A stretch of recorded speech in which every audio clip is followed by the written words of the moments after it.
Olá, irmãos da PIBAB, da IBCO e outros que têm acompanhado o nosso canal. A gente vai dar continuidade hoje no estudo do livro Coronavírus e Cristo, do John Piper, e já chegamos ao capítulo 6.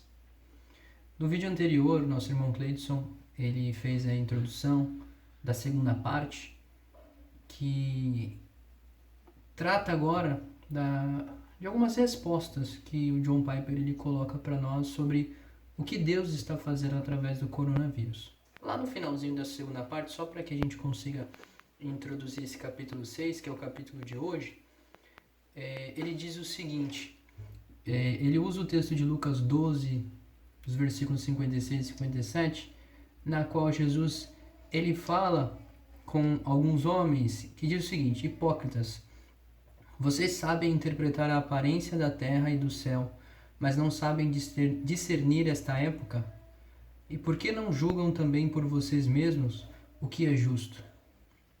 Então, aqui o John Piper ele diz que Jesus ele ficou indignado que as pessoas pudessem usar o seu raciocínio para entender os padrões climáticos, mas não a divina atividade de Deus na história. E aqui ele estava falando com homens que conheciam a Deus.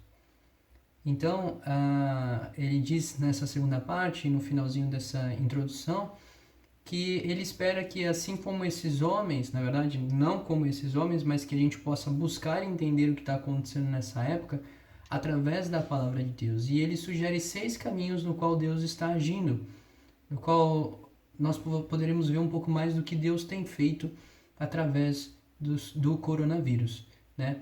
E uma coisa interessante que ele coloca nesse finalzinho é que ele gostaria que nós pudéssemos caminhar juntos com ele, mas que ele espera que na sequência, ao acabarmos o livro, a gente possa investigar bem essas partes. Lermos a palavra de Deus, lermos os textos da Escritura Sagrada para entender realmente o que Deus está fazendo. E é possível entendermos porque Deus já se revelou a nós através da palavra dele. Então, o capítulo 6, ele tem um título que é o seguinte, Ilustrando o horror moral. Ilustrando o horror moral, que é a primeiro dos 6 caminhos que o John Piper ele usa aqui para que a gente possa entender o que Deus tem feito. Então, o que seria isso?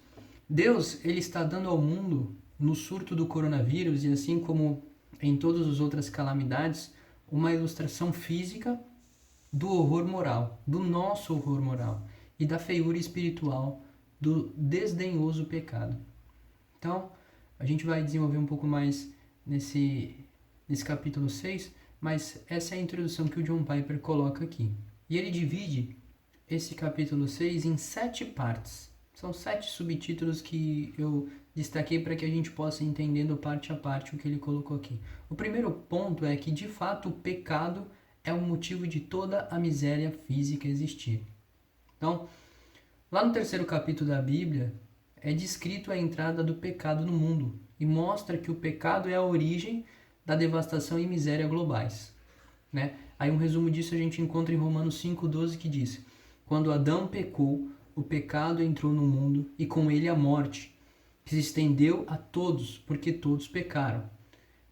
A gente pode encontrar essa parte lá em Gênesis 3, do capítulo 1 até o 19, lá quando na parte final, o 16 até o 19, quando Deus ele está dando, né, o castigo ali para a serpente, e para a mulher, e para o homem, e aí a gente vê isso, né, que essa devastação global, tudo que vem a acontecer foi por causa do pecado, por causa da desobediência.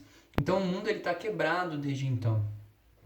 A beleza da criação ela está entrelaçada com o mal. Então, com esses desastres, doenças e tudo que a gente encontra hoje, até frustrações. Mas lembramos que Deus ele criou tudo perfeito. Mas desde a queda da humanidade, na época do pecado até os dias de hoje, a história, mesmo com todas as suas maravilhas, é uma esteira transportadora de cadáveres. Eu vou falar novamente essa frase que eu achei muito impactante também, que diz assim: mas desde a queda da humanidade no pecado até os dias de hoje, a história, mesmo com todas as suas maravilhas, é uma esteira transportadora de cadáveres. Que foi o que aconteceu desde então, a morte, como consequência do pecado. O segundo ponto do livro diz: a queda é juízo. ele coloca algumas coisas como Paulo ele descreve os efeitos do juízo de Deus no mundo por causa do pecado. Lá em Romanos nós encontramos o seguinte: toda a criação, não por vontade própria, foi submetida por Deus a uma existência fútil, na esperança de que, com os filhos de Deus, a criação seja gloriosamente liberta da decadência que a escraviza. Pois sabemos que, até agora, toda a criação geme, como em dores de parto. Isso está lá no livro de Romanos, capítulo 8, dos versículos 20 ao 22. E ainda em Romanos nós encontramos, no capítulo 5, os versículos 16, diz: o julgamento derivou de uma só ofensa para a condenação. Então, o juízo de Deus, esse é o segundo ponto que a gente encontra aqui no capítulo 6. O terceiro ponto, ele diz: o juízo até sobre os seus filhos. E aí é uma parte interessante para a gente pensar, porque nenhum de nós está livre das doenças, das tragédias, mas nós, aqueles que creem em Jesus Cristo, não são salvos. Mas por que a gente tem que passar por tudo isso? Por que acontece tudo isso? E esse capítulo ele vai respondendo, além dos outros que virão e nos vídeos seguintes. Será muito interessante se você tem dúvidas sobre isso. Eu acredito que muitos de nós como cristãos pensamos ou às vezes somos indagados por isso e as pessoas tentam investigar, mas como cristão que é salvo, que acredita em Deus, um Deus soberano, bom, ainda tem que passar por tudo isso. E o John Piper vai respondendo e nos ajudando a entender mais através da palavra de Deus, e isso é muito legal.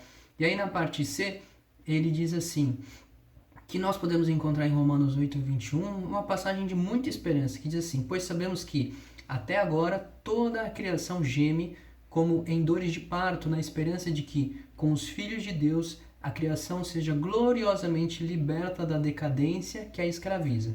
E nós, os que cremos, também gememos, embora tenhamos o Espírito em nós, como antecipação da glória futura, pois aguardamos ansiosos pelo dia em que desfrutaremos nossos direitos de adoção, incluindo a redenção de nosso corpo. Então, o mesmo versículo que eu li anteriormente, destacando aqui o finalzinho, que é o versículo 21, eu tinha lido 20 e o 21, falando sobre isso, que nós que temos o Espírito Santo, nós podemos e iremos usufruir da adoção de Deus como filhos de Deus, e nós teremos o nosso corpo restaurado, nosso corpo glorificado. Ainda na parte C diz assim: enquanto não podemos ver o cumprimento de Apocalipse 21:4 também, que diz que ele enxugará dos nossos olhos toda lágrima, estamos todos sob o juízo. Ele submeteu o mundo à morte, tragédia e miséria. E nós que temos as primícias do Espírito, igualmente gememos em nosso íntimo, aguardando a adoção de filhos, a redenção do nosso corpo. E aí é o versículo 23 de Romanos. Entendemos também, e podemos entender, até o ponto D que o John Piper coloca aqui, que isso vem como uma purificação e não como uma punição para os filhos de Deus. Então, a dor para nós é purificadora e não punitiva. Romanos 8:1 diz: agora, pois, já não existe nenhuma condenação para os que estão em Cristo Jesus. E 1 Tessalonicenses 5:9, que é um dos versículos que John Piper usou desde o começo lá do livro, diz: Deus não nos destinou à ira.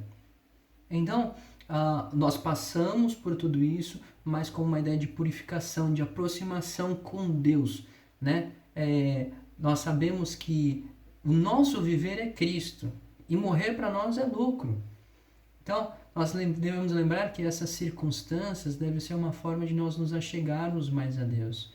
Todas as tragédias ou coisas ruins que venham a acontecer não deve ser algo para nós nos lamentarmos e entendermos de Deus por que tudo isso, mas entendermos como podemos nos aproximar de Deus, ou talvez de que formas nós temos pecado, ou o que nós temos feito que desagrada a Deus. Talvez não seja uma coisa específica para a nossa vida, mas sempre e em tudo tem que servir para nós nos aproximarmos de Deus, para nós termos nosso relacionamento restaurado e aquilo que tem desagradado a Deus tem que ser efetivamente tirado da nossa vida. Então, esse foi o ponto D. O nosso próximo ponto, que o John Piper vai nos falar aqui, ele intitula da seguinte forma: Satanás é real e ilimitado. Então, Satanás ele está envolvido em nossa miséria global. João 8,44 nós vemos que ele tem sido um assassino desde o princípio. E Lucas 13,16 fala sobre isso. Atos 10,38 fala que ele aprisiona e oprime com muitas doenças. Um resumo desses dois versículos, além de outros que nós podemos encontrar na palavra de Deus, falando sobre a atuação de Satanás para tentar realmente tornar miserável a vida das pessoas e principalmente daqueles que seguem a Deus. Mas lembremos que Satanás, ele, como ele diz aqui, ele está preso em uma coleira nas mãos de Deus. Ele serve a Deus involuntariamente. A gente vê exemplos disso como na história de Jó, e nós podemos entender melhor quando compreendemos a soberania de Deus. Cremos na soberania de Deus, sabemos que Deus está acima de tudo e Ele controla tudo. Não teria como Satanás não estar envolvido nisso, no sentido de que ele tivesse mais poder que Deus ou pudesse fazer algo sem que Deus o limitasse ou o controlasse. Então, Satanás tem parte nisso e nós não devemos superestimar Satanás achando que tudo o que acontece é proveniente dele ou da atuação dele, mas nós também não devemos subestimar, achar que ele não existe ou que não há esse poder do mal. Tudo bem? Então, o ponto seguinte diz sobre a questão-chave, que são os dois últimos pontos. Então, ele traz nesses próximos parágrafos algumas questões que vai resumir e finalizar esse estudo. Então, as questões são as seguintes. Por que Deus trouxe um juízo físico ao mundo por um mal moral, que foi o pecado? Adão e Eva, eles desafiaram a Deus, eles se voltaram contra Deus. Esse desafio ele foi um desafio espiritual e moral, primeiro na alma deles. Então, outro questionamento que ele coloca é por que não deixar o mundo físico em boa ordem e trazer miséria à alma humana, já que foi aí que tudo começou. E aí, na última parte desse capítulo, ele responde isso, que é o seguinte: horrores físicos que vemos como doenças e calamidades são como ilustrações vívidas de quão horrível é o pecado. Pois, cegados pelo nosso pecado, nós não podemos ver ou sentir como o pecado é repugnante a Deus. Porque nós somos pecadores. Então, quem a gente conhece ou sabe, ou nós mesmos perdemos o sono, ou podemos perder o sono quando nós não temos ciência do pecado ou da salvação em Jesus Cristo, quem Ele é. Quem pode perder o sono porque menospreza diariamente a Deus ou negligencia um relacionamento com Deus? O ser humano ele não faz isso. Então, em contrapartida, o que Deus está fazendo, como John Piper coloca aqui, é que a dor física é a trombeta de Deus para nos dizer que algo está terrivelmente errado no mundo. Doença e deformidade são ilustrações de Deus no reino físico de como é o pecado no reino espiritual. Portanto, Deus está misericordiosamente clamando nestes dias: acorde, o pecado contra Deus é assim, é horrível, é feio e muito mais perigoso que o coronavírus. Eu gostaria de deixar 3 perguntas, para que a gente possa refletir. A cada dia que passamos em nossa caminhada cristã, ampliamos a nossa visão de quem Deus é? Ou nos sentimos mais maduros por termos mais tempo de igreja, leitura, ao invés de realmente reconhecermos quem Deus é e a partir disso entendemos quem nós somos, o quanto realmente é feio o nosso pecado. A ideia de maturidade ela tem que estar relacionada com o entendimento de quem Deus é e não só pelo cumprimento de tarefas. Segundo, você tem confessado os seus pecados a Deus? Lembra, ele é feio e não deve habitar em nós. E por último, temos pedido ajuda a Deus para nos livrarmos realmente do pecado? E aos nossos irmãos, para sermos realmente tratados contra o pecado? Lembremos que isso afeta o nosso relacionamento com Deus. Deus é santo e justo. E o coronavírus, ele está sendo essa trombeta de Deus para avisar. Assim como é feia essa doença ou qualquer outra calamidade que venha nos abater, o pecado é tão horrível quanto. Que Deus possa trazer realmente entendimento ao nosso ser para que a gente melhore no nosso relacionamento com Ele. Deus os abençoe.